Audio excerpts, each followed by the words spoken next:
What's up? It's your girl Anna Talks Wrestling here. Welcome to my channel. Lace up your boots, hit the subscribe and like button, and let's get ready to dive deep into everything pro wrestling. Today we're going to be ranking the results from WWE Money in the Bank worst to best. Now, I'm not gonna lie, the match that absolutely had the worst outcome, I'm just gonna be straight up. It was the men's Money in the Bank. Why in the world did Seth freaking Rollins, who has already had arguably the best cash-in that could have ever possibly happened in WWE history, and that is when Seth freaking Rollins cashed in at WrestleMania to become WWE champ. Arguably the best cash-in ever. Seth freaking Rollins already holds that spot. And now we're giving him the briefcase again? For what possible reason? He can't remake that moment. He can't make a moment better than that. He can't outshine himself on what he has already done. It's literally impossible for him to do that. A guy who literally could get himself into the title picture and the main event picture with zero problems. Zero. And he has done so. He has held the WWE Championship. He has held the World Heavyweight Championship. He literally has gotten himself in the title picture and the main event picture. No problem. Why is somebody like Seth freaking Rollins getting the Money in the Bank? Like, does Triple H, does the creative team remember what the Money in the Bank contract is for? Are they just going to hand it to anybody who already has the spotlight on them? Because that's not the purpose of the Money in the Bank. The purpose of the Money in the Bank is give it to a person who just can't seem to get their hands on that title. They can't seem to get themselves in that main event picture to get the title, to get an opportunity to become a world champion. And it doesn't always have to be a world champion. It could be a mid-card champion. Regardless, the point is to be a champion in the WWE. Because becoming any champion in the WWE matters. Whether it's the US champion, whether it's the Intercontinental champion, World Heavyweight, and the WWE. All of these matter. And then to just give the briefcase to somebody who literally does not need it makes absolutely no freaking sense to me. I know that they're so hyped about this faction that they're creating with Paul Heyman, the Wiseman, which, mind you, is absolutely terrible in this group. Like, Paul Heyman needs to be kicked out because he's absolutely ruining it for them. Bron Breakker and Seth freaking Rollins can both speak on the mic, no problem. Now they're just giving Paul Heyman the time to speak on the mic for them. Excuse me? These men are incredible on the mic. Bron Breakker is literally a superstar in the making. And they can't give him the mic anymore? Like, he was Intercontinental Champion, and he would speak on the mic incredibly. His mic skills were literally so incredible. I mean, is a Steiner, for crying out loud. Why did they take that away from him? That makes no sense to me. And then now they're doing this new song for him with Limp Bizkit. Like, so cool. Wow, whatever. Like, I don't really care when Bron Breakker can't talk on the mic. Apparently, he's incapable to speak on the mic now. What? Does that even make any sense, guys? No, it doesn't. And then handing the briefcase to Seth freaking Rollins instead of somebody like Bron Breakker or even Big Bronson Reed? At least give it to one of them. Because that would make way more sense than Seth Rollins could have maybe influenced them on and when to cash in and what to do. But no, instead we gave it to Seth freaking Rollins, somebody who literally doesn't even need it. The crowd doesn't give a crap. Like, Seth Rollins is already over. He's already gotten the title. Multiple of them. And he's gotten a chance to get the title multiple times. Countless times. Make it make sense. How could they do my boy El Grande Americano dirty like that? Do you know how crazy the crowd would have went if El Grande Americano won? They would have went insane. Because first off, we don't even know who El Grande Americano is, technically speaking, right? And if we do know who El Grande Americano was, that would have been pretty awesome to have him working double that night. Because if it is someone like a Chad Gable who worked at Worlds Collide earlier that day and then went on to work in the match at Money in the Bank, don't you think someone like that should be rewarded for what they're doing? Or is that just suddenly ignored now too? Seth freaking Rollins? In storyline, it doesn't even make sense. It literally doesn't even make sense. Heck, you could have given it to somebody like Andrade and I would have been happier. At least Andrade definitely is not in the title picture. Definitely can't get himself a main event spot. He has to fight for it. Okay, Andrade is not over with the crowd. Well, what about somebody like LA Knight? Yeah. You know how crazy the crowd would have went if LA Knight won that? Oh my goodness, this man just can't seem to get a win. He is working his butt off. He has worked his way. He has worked so hard to become a better pro wrestler. He's massively improved on his mic skills. He's great in the ring. He's a great entertainer. The crowds, the fans love him. What happened to when Money in the Bank cash-ins were literally shocking?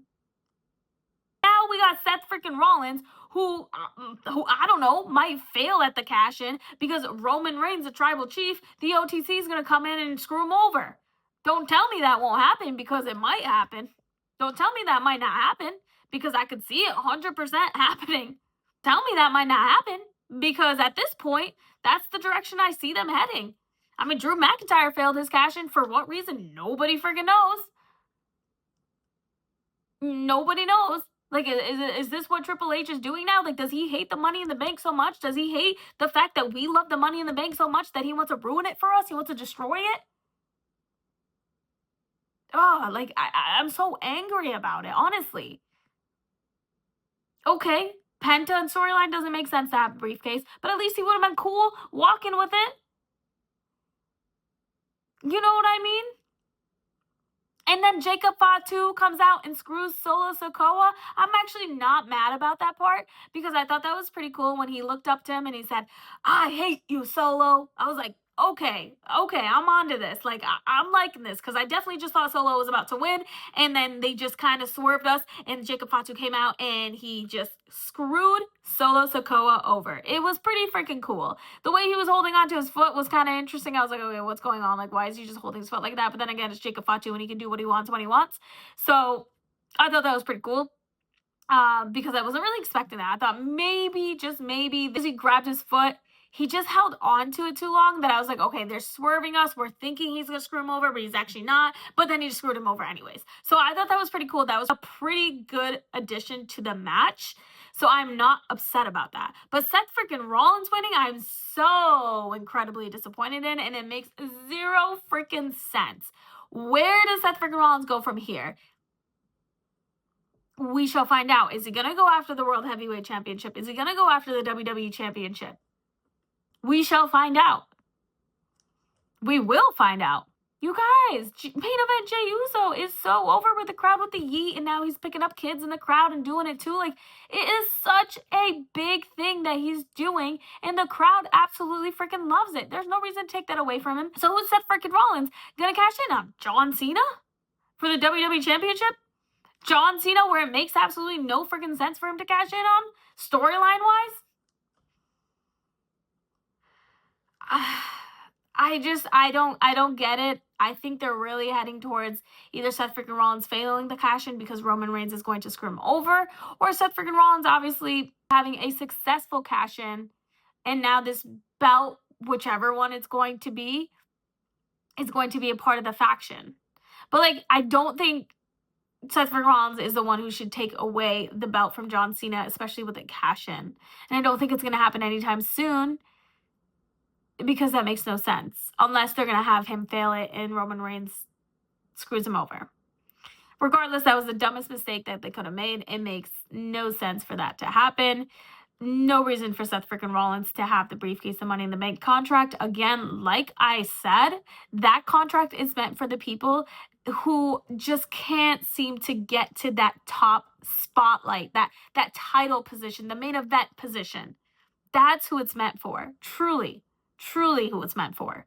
If you think otherwise, then please let me know where you think this storyline is heading, because I'm not a fan of it. And don't get me wrong, I freaking love Seth freaking Rollins. I freaking love Seth Rollins. Like, he's one of my favorite pro wrestlers ever. So I'm not hating on him just to hate on him. No. Like, I'm actually a huge Seth freaking Rollins fan. But that doesn't mean I think he needs to win everything. I like to see people who deserve certain things get them in pro wrestling. And that doesn't mean I need my favorite wrestler to win everything. I would actually freaking hate that. Why would I want that? That's not any fun. And I knew they were going to give it to Seth freaking Rollins. Like, I had this gut feeling, okay, I really think they're trying to head towards Seth freaking Rollins winning it. And I don't know why, but I definitely feel like that's what they're trying to do. Make it make sense, you guys.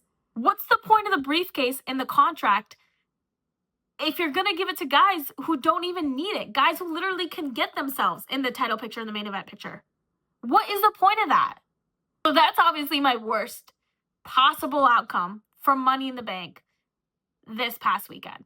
Let's go to the second worst possible outcome that happened. And that leads me to the match with the man, Becky Lynch, facing Lyra Valkyria, or as I love to say, Lyra who Valkyria, because who cares about Lyra Valkyria? Not me. I sure in the heck don't. I think she's irrelevant, and I think she needs a lot of work before she can be getting these top spots. And I am so thankful that Becky Lynch, the man, has gotten her hands on the Intercontinental Championship, because Lyra Valkyria was just not doing it for me. She does not have it. She is lacking it. That it factor that you should have when you're a champion, she is totally lacking, especially being the first ever women's Intercontinental Champion. That girl needs a lot of work, and she's facing Becky Lynch. Now, I'm not, like, disappointed with Becky winning the title. No. Like, that was the best possible outcome for that match. I'm talking about when Lyra wanted to wrap the belt around her and then just attack her afterwards. Why are we still continuing this feud again? Well, because that's what I'm guessing, right? If she attacked Becky Lynch, she has to be continuing that feud. Why are we still doing that? That's not needed. Becky Lynch winning the belt was absolutely amazing. One of the best outcomes of the night is Becky Lynch winning the title. But trying to continue Lyra afterwards? Can you guys please tell me what you all love about Lyra? Because I honestly cannot see it. I don't see it. She's terrible on the mic. Ring skills are her right. Like, what does she have that you guys all love? Seriously. She's cool for 2 seconds when she comes out in her entrance. Okay. Well, what about past that point? Because Becky Lynch has been carrying this storyline, truthfully.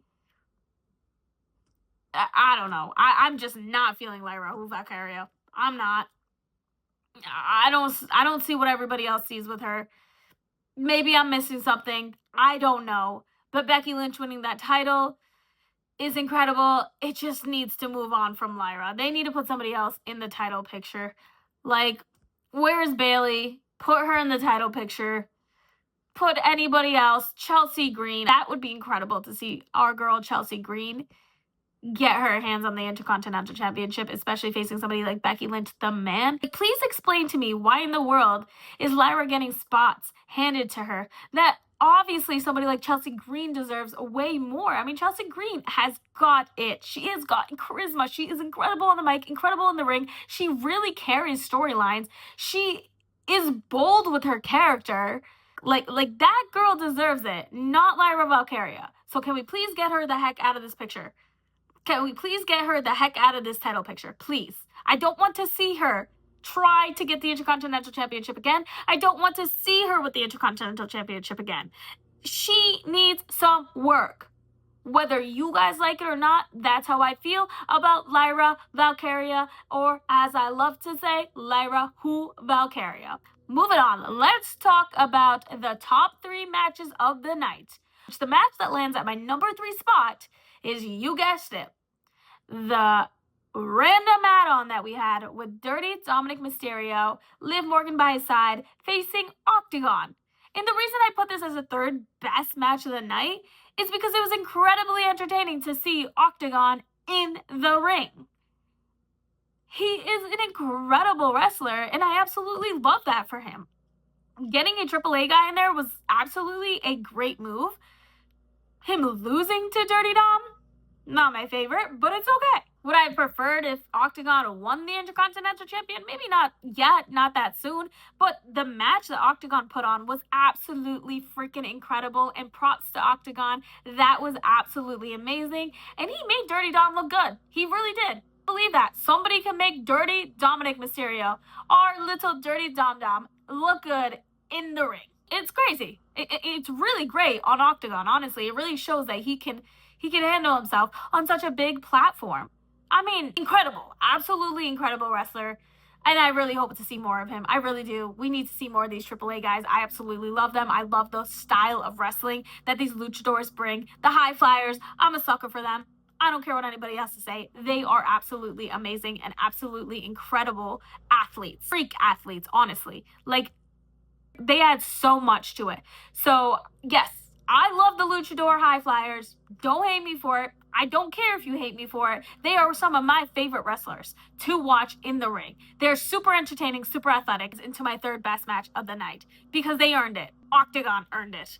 Have Liv Morgan present during the PLE was pretty cool, but I do think she's becoming a little bit more of a side piece for Dirty Dom, of being like the main character here. So they need to do something about this whole Dirty Dominik, Mysterio, and Liv Morgan thing, because I think it's ran its course. I think it's time to move on from this. They need to spice some things up. They need to break them up. They need to do something, because Liv Morgan not just need to be a side character. She needs to be a main character. Obviously, she helps Dirty Dominik Mysterio a lot, but again, I think it's just ran its course and it's no longer needed. That being said, let's talk about the top 2 matches, the best matches of WWE Money in the Bank.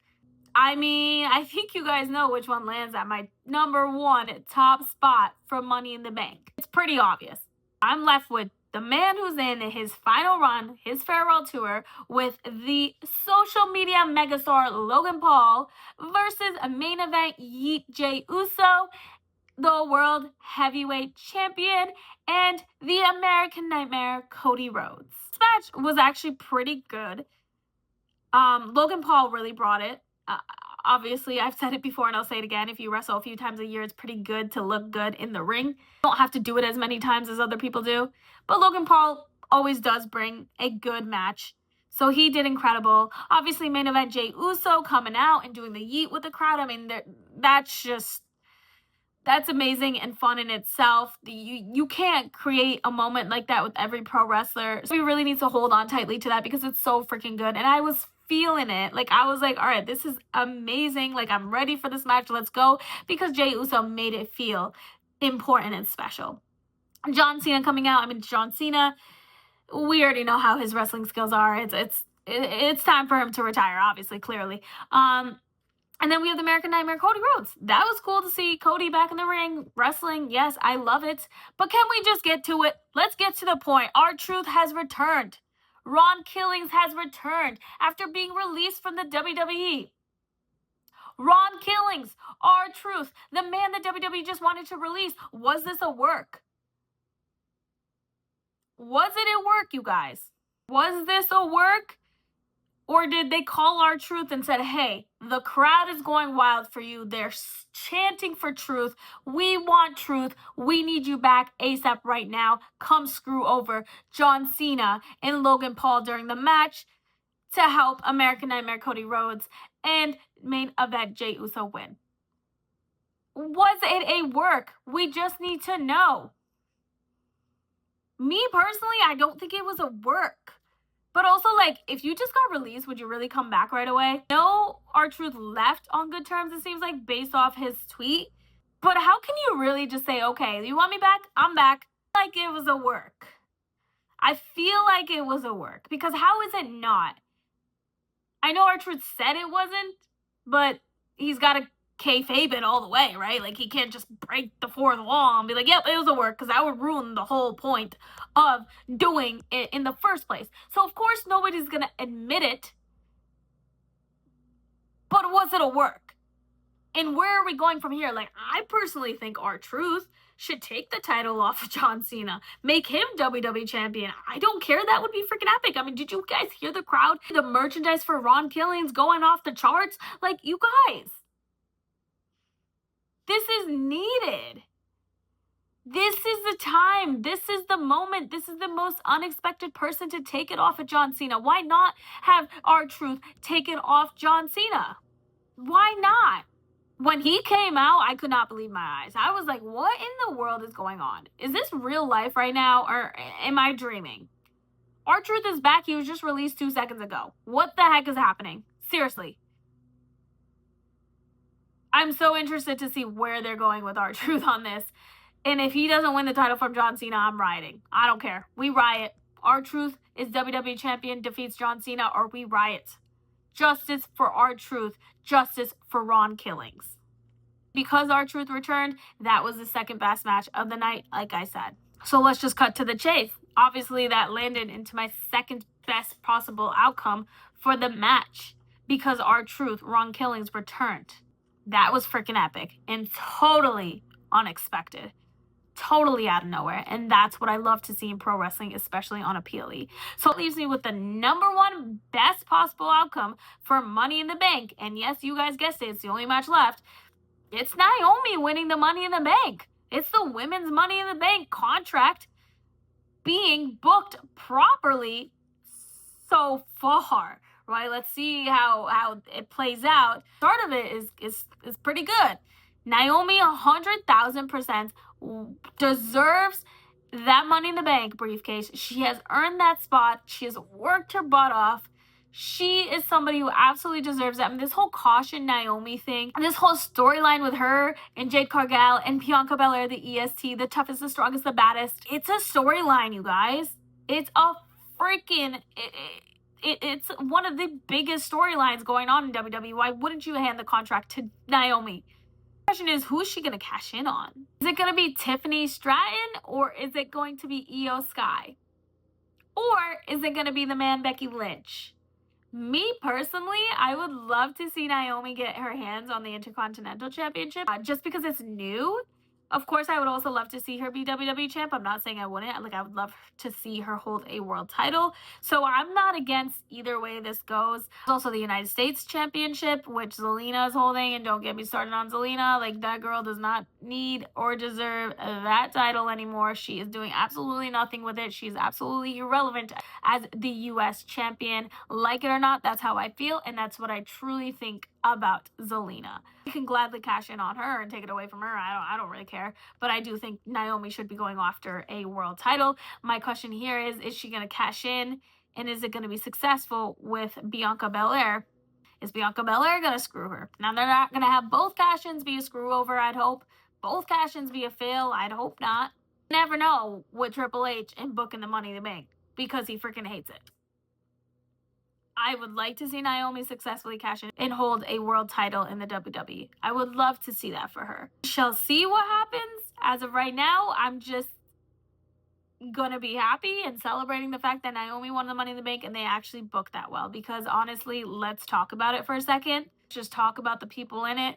Obviously, there's Mami, Rhea Ripley. She's never won it. That would have been cool to see, but she doesn't need it. Then you got our girl Alexa Bliss, who's returned, but makes absolutely no sense in storyline anywhere. And then we have Stephanie and Roxanne Perez not be holding it yet because obviously Naomi is somebody who makes sense in storyline. She attacked Jade Cargill. You know, she got her position taken away with Bianca Belair. She got her tag team championship stripped away from her. Blamed for everything. She's looking like the bad guy. Like, she absolutely makes sense in storyline to have that contract, to have that briefcase.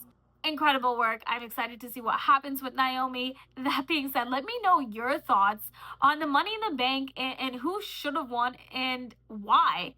Do you agree with what I said or do you disagree? Please let me know your thoughts. Thank you so much for joining in today. If you enjoyed this video here, please like and subscribe for more wrestling content with your girl Anna here.